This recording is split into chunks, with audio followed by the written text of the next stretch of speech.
한동훈 후보자님, 그 후보자 2019년 국정감사에서 카톡 수사 개입 의혹 지적당한 바 있죠?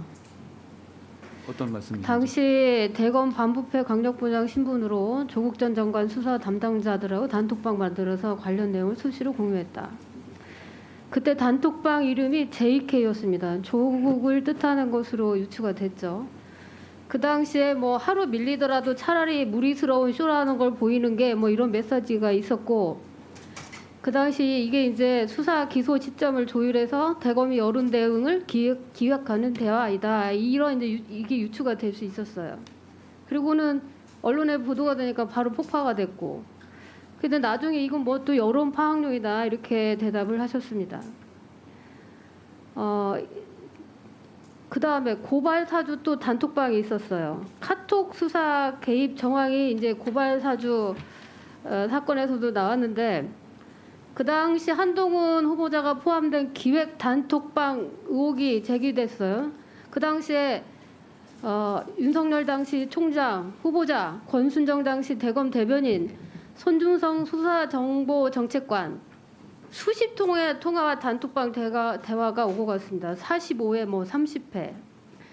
그리고 그 다음 날에 2020년 4월 3일 김웅 당시 미래통합당 총선 후보가 손준성 보냄이라고 표기된 텔레그램 메시지로 범 여권 인사 등에 대해서 고발장을 조성은 씨에게 전달했습니다.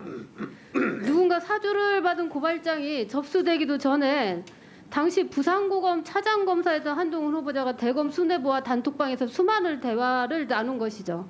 이것도 상식적이지가 않습니다. 그 다음에 이 시기에 또 후보자는 부산고검 차장검사였는데도 불구하고 사건에 전혀 개입할 수 없는 이치인데, 이 무렵에 3개월간 윤석열 당시 총장하고 2,330회 카톡을 했고, 심지어 배우자인 김건희 씨와도 332회 카톡을 주고받았어요. 당시 그 카톡에 대해서 윤 총장 재직 중 윤 총장과 연락이 안 돼서 윤 총장 배우자 등에 통해서 윤 총장과 연락을 했던 것이다, 이렇게 변명을 했습니다. 이런 변명이 우리 대한민국 국민한테 통할 것이라고는 후보자도 생각을 하지 않을 것입니다. 어떻게 그 높으신 검찰총장 배우자하고 300건이 넘는 카톡을 주고받을 수 있을지 아무도 이거를 다 너무나 의아하게 생각하고 있겠죠. 그리고 이 수사가 이제 정황에 따라서 공수처가 직권남용 혐의로 이제 각각 입건을 했었죠. 후보자하고 손준성 정책관을. 다음에 심지어 본인이 연루된 검언유착 사건까지 이제 또 이렇게 개입을 합니다. 검언유착 사건이 보도된 직후인 2020년 2월부터 4월까지 통신 내역 보면은 윤석열 당시 검찰총장하고 매일 여러 차례 통화를 하고 카톡도 200여 건을 주고받았어요. 그 당시에도 부산고검 차장이었죠. 그런데 당시 법무부 훈련 검사 윤리 강령에 보면 검사는 사건 관계자와 정당한 이유 없이 사적으로 접촉을 하면 안 됩니다. 그런데 윤석열 당선인이 당시 검찰총장이었는데 사건 터지자마자 사건 관계인인 후보자와 매일 통화를 하고 카톡을 주고받았어요. 후보자님, 예. 지금 온 국민으로부터 한동훈 후보자님이 윤석열 당선인과 가장 영향력 있는 사이고 그렇다라고 그런 여론이 있다라는 거는 알고 계시죠? 후보자가 지금 이것들을 제대로 우리가 검언유착 사건을 제대로 못 밝힌 거는 휴대폰 포렌식을 한동훈 후보자가 거부를 했기 때문입니다. 그래서 은폐가 됐죠. 그리고 주요 사건이 있을 때마다 카톡을 통해서 수사에 관여하고 영향력을 행사한 걸로 의심이 되는 상황이 너무 많아요.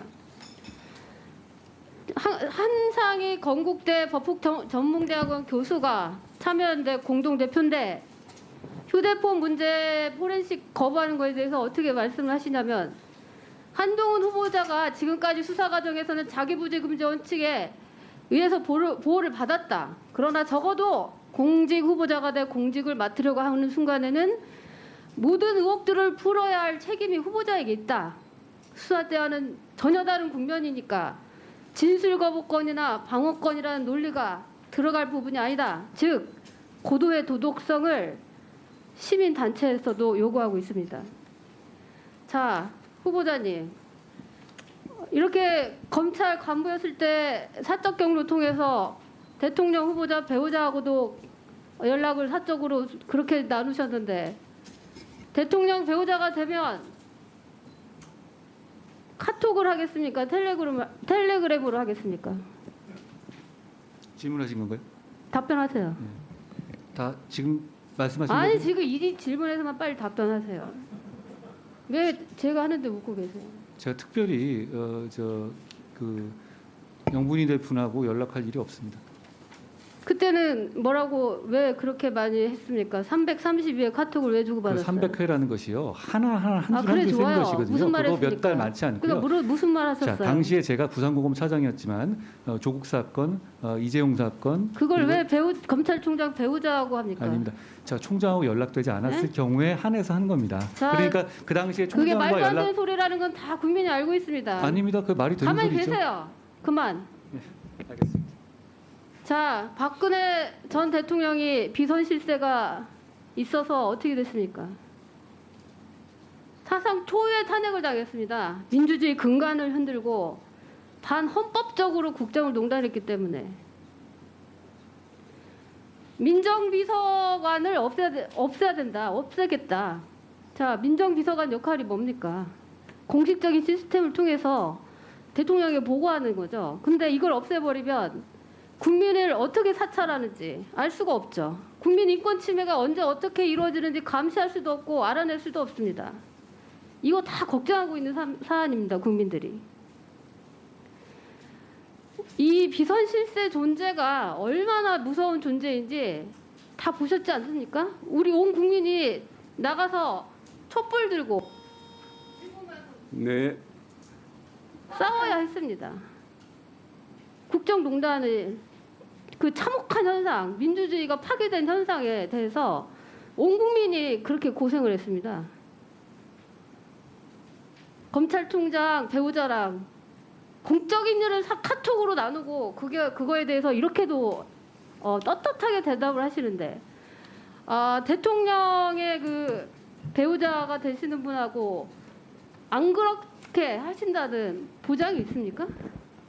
비선으로 연락하지 않을 거라는 보장이 지금 있냐고요. 이건 사실이 아닙니다. 뭐가 사실이 아닙니까? 지금 태도가 굉장히 문제가 있습니다.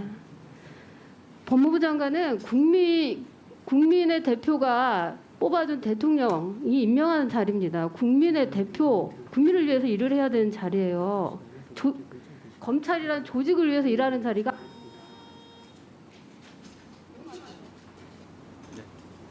답변을 다시 드릴까요? 하시라고요.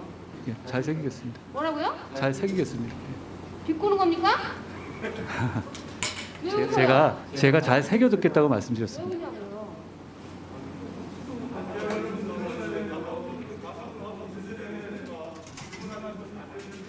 아니 그러니까 답변하라고 하죠. 제 질문에 대해서는 킥킥 때문에 웃으신다고 자꾸. 제 질문이 웃깁니까? 네. 왜요? 왜요?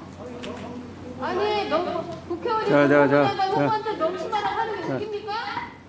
자, 이수진 의원님. 웃기냐고요? 자, 박형수 의원님. 이수진 의원님, 저 질문 정리해 주시고요. 박형수 의원님, 질의 중에 농락을 하는데도 왜 가만히 계십니까? 질의 중에 다른 청문위원이 불쾌감을 느낄 수 있는 그런 언동은 유의해 주시기 바랍니다.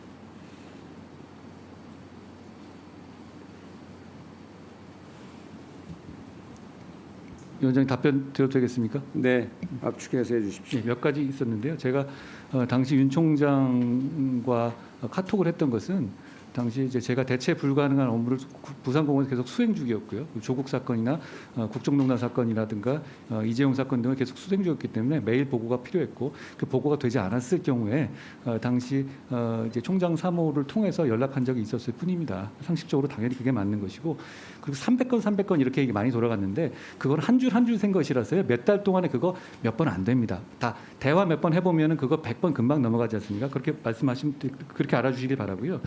그리고 백혜련 의원님께서 재작년에 2019년에 말씀하셨던 것은 당시에 저랑 같이 수사를 하는 수사 라인끼리 모여서 다 카톡을 만든 것이 뭐가 잘못이라는 건지 저는 아직도 잘 이해가 안 가고요. 소위 말하는 손준성 당시 정책기획관하고 권순정 대변인하고의 카톡도 대검의 핵심 간부들하고 제가 가까운 사이니까 카톡방을 운용할 수 있죠. 뭐 저도 평소에 여러 가지 카톡방을 만들었다가 깨고 하는 건데요. 그리고 포렌식에 관해서 말씀하시는 거면 그 사건은 실체가 없는 것도 이미 명확하게 확인돼서 친정권 검사들로만 만들어진 수사팀 3개에서 15번에 걸쳐서 무혐의를 냈던 사안은 결국은 무혐의 결정이 난 사안입니다. 거기에 대해서는 저에게 누명을 씌우기 위해서 공작을 했던 사람이 이제는 책임을 져야 될 때지 아직까지 그런 거 다 상관없이 아직까지도 휴대폰 내놔라 얘기하는 거는 저는 사리에 맞지 않다고 생각합니다.